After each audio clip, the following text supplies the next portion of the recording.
जी अस्सलाम वालेकुम। आज का हमारा topic thyroid gland and parathyroid gland, और आज के टॉपिक में हम इन दोनों ग्लैंड्स को एड्रेस करेंगे। The very first of all, इसके अलावा इन दोनों ग्लैंड्स से जो हार्मोन्स रिलीज होते हैं उनकी भी बात करेंगे। उन हार्मोन्स की बॉडी में क्या फंक्शंस हैं और उनकी वजह से जो एबनॉर्मैलिटीज होती हैं वो किस तरह की होती हैं। चलिए पहले तो इन दोनों ग्लैंड्स की लोकेशंस को आइडेंटिफाई करने की कोशिश करते हैं कि ये मौजूद कहाँ होते हैं।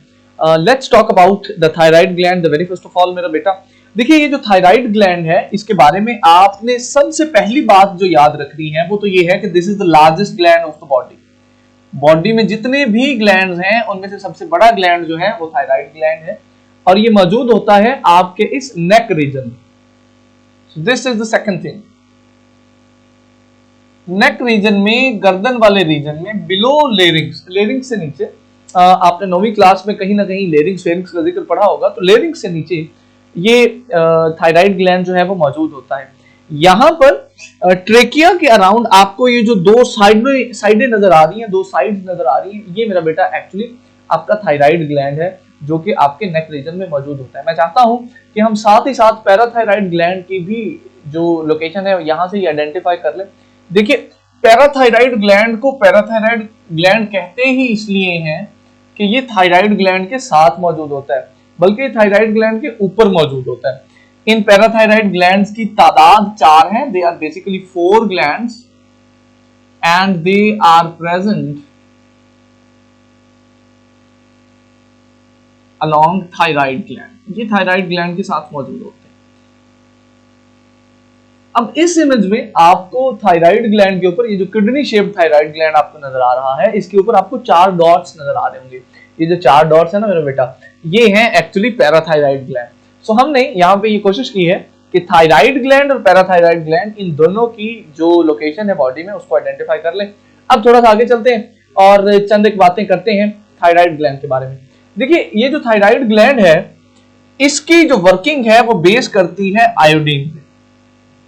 अगर तो आप आयोडीन ले रहे हैं तो थायराइड ग्लैंड से ही काम करेगा, और अगर आप आयोडीन की एडिक्वेट मिकदार बॉडी में नहीं ले रहे हैं, आपकी बॉडी में आयोडीन की मिकदार एडिक्वेट नहीं है, तो ये काम करना बंद कर देगा। अगर आयोडीन की मिकदार कम हो जाए तो थायराइड ग्लैंड जो है ये काम करना बंद कर देता है। It stops working. काम इसका क्या होगा? काम वही होगा जी कि इसने हार्मोन रिलीज करने हैं। So whenever there is less concentration of iodine in the body, thyroid gland की वर्किंग मेरा बच्चा स्टॉप हो जाती है, रुक जाती है। अब ये जो थायराइड ग्लैंड की वर्किंग का स्टॉप हो जाना है, रुक जाना है, इसकी एक अलामत भी है, इसकी कुछ सिम्टम्स भी हैं, और ये एक बीमारी का भी सबब बनती है।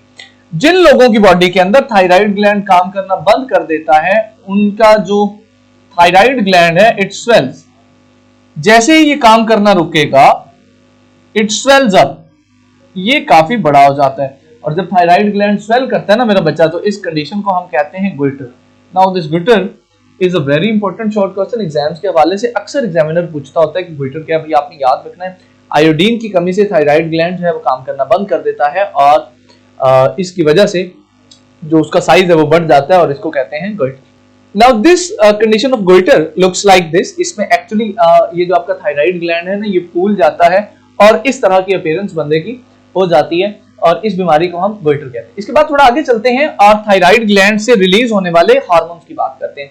देखिए थायराइड ग्लैंड से 2 हार्मोन्स रिलीज होते हैं। One of them is thyroxine. ये है जी हमारा पहला हार्मोन थायरॉक्सिन। अब इसका रोल भी आपको आइडेंटिफाई करना जरूरी है कि इसका बॉडी में क्या रोल है। बेटा थायरॉक्सिन का रोल है इन ब्रेकडाउन ऑफ फूड। ये बुनियादी तौर पे फूड की ब्रेकडाउन करवाने में रोल प्ले करता है और रिलीज ऑफ एनर्जी में। एक्चुअली इसका ताल्लुक बॉडी में डाइजेशन के साथ है। जितना ज्यादा थायरॉक्सिन आपकी बॉडी में रिलीज होता है ना, उतनी ही ज्यादा फूड तेजी से डाइजेस्ट होती है, उतनी ही ज्यादा डाइजेशन तेज हो जाती है, उतनी ही तेजी से एनर्जी की रिलीज होती है। So basically thyroxine is directly proportional to the release of energy. जिन लोगों की एनर्जी रिक्वायरमेंट्स ज्यादा होती हैं उनमें थायरॉक्सिन ज्यादा रिलीज होता है, और जिन लोगों की एनर्जी रिक्वायरमेंट्स कम होती हैं उनमें थायरॉक्सिन कम रिलीज होता है। अब थायरॉक्सिन के हवाले से भी कुछ डिसऑर्डर्स हैं जिनका आपको पता होना चाहिए, और वो डिसऑर्डर्स हैं जनाब 2। The very first disorder is hypothyroidism. और दूसरा डिसऑर्डर है बेटा हाइपरथायरॉयडिज्म। इनके नामों में ही इनका मतलब छुपा हुआ है। देखिए हाइपो का मतलब होता है कम, हाइपो मीन्स लेस और हाइपर मीन्स मोर।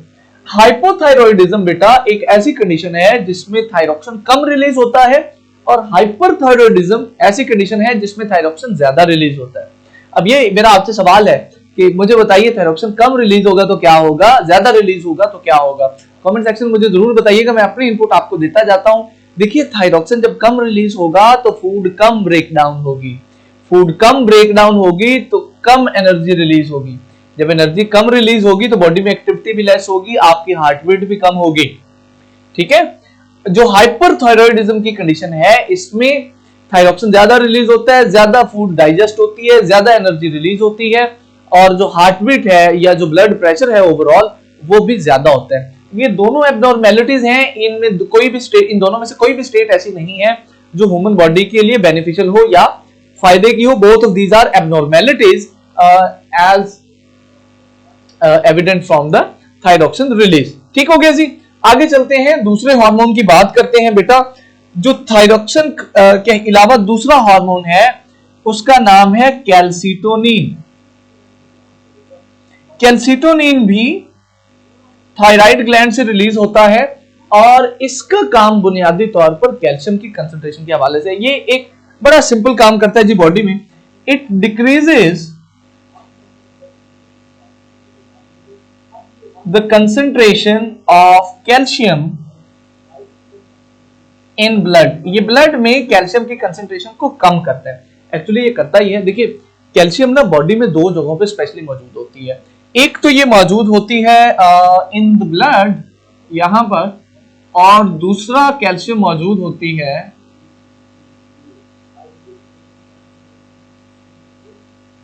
बोन्स में। अब बोन्स में कैल्शियम मौजूद होती है कैल्शियम फॉस्फेट की फॉर्म में, हमेशा याद रखिएगा CaPO4 की फॉर्म में, और ये जो ब्लड है उसमें कैल्शियम मौजूद होती है कैल्शियम आयंस की फॉर्म में। ऐसे मेरा बेटा फ्री आयंस की फॉर्म में मौजूद होती है। कैल्शियम की मिकदार को बॉडी में बैलेंस रखना बहुत जरूरी है और उसमें रोल आता है कैल्सिटोनिन का। कैल्सिटोनिन क्या करती है, कैल्सिटोनिन ब्लड से कैल्शियम को भेजती है बोन्स में। जितनी भी कैल्शियम ब्लड में ज्यादा होती है वो सारी की सारी कैल्शियम को जो कैल्सिटोनिन है वो बोन्स में भेज देती है, बोन्स में डिपॉजिट करवा देती है। तो कैल्शियम इधर से उधर जाती रहती है और ब्लड में कैल्शियम की मिकदार जो है वो मुनासिब रहती है, कांस्टेंट रहती है, और ये काम करती है जी कैल्सिटोनिन।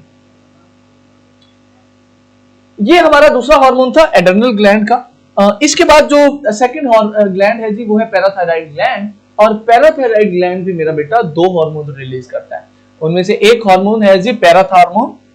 ये जो पैराथार्मोन है इसका फंक्शन मेरा बेटा कैल्सिटोनिन के बिल्कुल उलट है, इसीलिए मैंने इन दोनों को साथ साथ लिखा ताकि आपको समझाना आसान हो।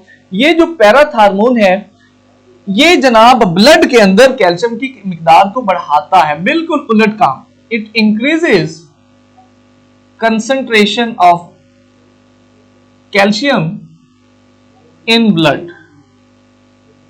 ये पैराथार्मोन क्या करता है, ये कैल्शियम फॉस्फेट को तोड़ता है, ब्रेक डाउन करता है कैल्शियम में और फॉस्फेट में बॉन्ड्स के अंदर, और इस कैल्शियम को वापस ले आता है ब्लड के अंदर, क्योंकि इसका काम बॉडी में ये है कि इसने ब्लड में कैल्शियम की मिकदार को बढ़ाना है। सो कैल्सिटोनिन कम कर रहा है, पैराथार्मोन बढ़ा रहा है। इस तरह से ये दोनों हार्मोन्स जो है अपना अपना फंक्शन परफॉर्म करते हैं। अब इस तरह के हार्मोन्स जिनका फंक्शन एक दूसरे के उलट होता है, एक फंक्शन एक हार्मोन एक काम कर रहा है और दूसरा हार्मोन दूसरा काम कर रहा है जो उसके उलट है, तो ऐसे हार्मोन्स के लिए बेटा हम एक वर्ड यूज करते हैं and that term is antagonistic hormones. ऐसे हार्मोन्स जिनका फंक्शन एक दूसरे के बिल्कुल उलट है। एंटागोनिस्टिक हार्मोन ऐसे हार्मोन्स जिनका फंक्शन एक दूसरे के बिल्कुल उलट है। तो ये दोनों हार्मोन्स कैल्सिटोनिन और पैराथार्मोन एक दूसरे के उलट हैं, एक दूसरे के उलट काम करते हैं, एक दूसरे के ऑपोजिट काम करते हैं। ये जो कैल्सिटोनिन है ये कैल्शियम की मिकदार को कम करता है और पैराथार्मोन बढ़ाता है। अब यहाँ पर आपके ध्यान में ये भी सवाल आ रहा होगा कि सर इस तरह के दो हार्मोन्स का बॉडी को क्या फायदा है, एक ही हार्मोन रखे उसी हार्मोन से एक प्रोसेस को बैलेंस करे। देखिए जब दो हार्मोन्स एंटागोनिस्टिकली काम करते हैं ना तो वो एक प्रोसेस को ज्यादा बेहतर तरीके से मैनेज कर सकते हैं। मिसाल के तौर पे अगर कैल्शियम ज्यादा है ब्लड के अंदर तो फौरन से कैल्सिटोनिन रिलीज होगा और कैल्शियम को कम कर देगा। जैसे ही कैल्शियम कम होगी फौरन से पैराथार्मोन रिलीज होगा और कैल्शियम को बढ़ा देगा। तो इसी तरह ये एक दूसरे के साथ साथ इस हिसाब से काम करते रहते हैं और जो बॉडी प्रोसेसेस हैं वो मैनेज रहते हैं। यहां पर एक सवाल ये भी है कि क्या इन हार्मोन्स की वजह से कोई बीमारी होती है, कोई डिसऑर्डर होता है? तो द आंसर इज यस। एक बीमारी होती है जी जिसको कहते हैं tetani. This is a disorder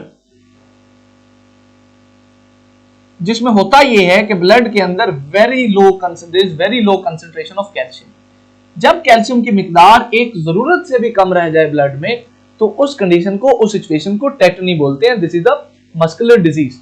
अब यहां पर सवाल यह भी है कि अगर कैल्शियम की मिकदार कम हो जाती है तो उसका नुकसान क्या है? देखिए उसके बहुत ज्यादा साइड इफेक्ट्स हैं। आपकी जो बोन्स हैं वो बेंड हो जाती हैं। सबसे पहली बात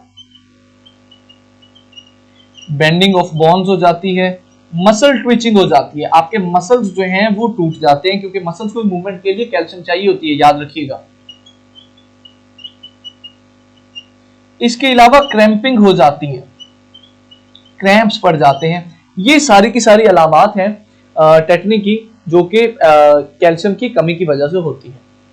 अब टेटनी के हवाले से थोड़ा सा चीजों को विजुअली समझना भी जरूरी है। देखिए यहाँ पर मैंने जो इमेज ऐड किया आप लोगों के लिए, ये image is a depiction of the tetani.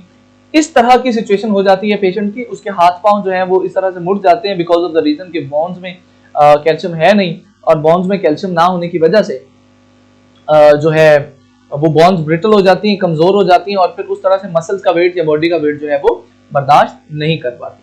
सो आज के लेक्चर में हमने दो ग्लैंड्स को अंडरस्टैंड किया। जो हमारा पहला ग्लैंड था that was thyroid gland and the other gland was parathyroid gland. अगर आपका कोई सवाल हो इन दोनों ग्लैंड्स के हवाले से तो आप मुझसे पूछ सकते हैं। See you in the next class. अल्लाह हाफिज।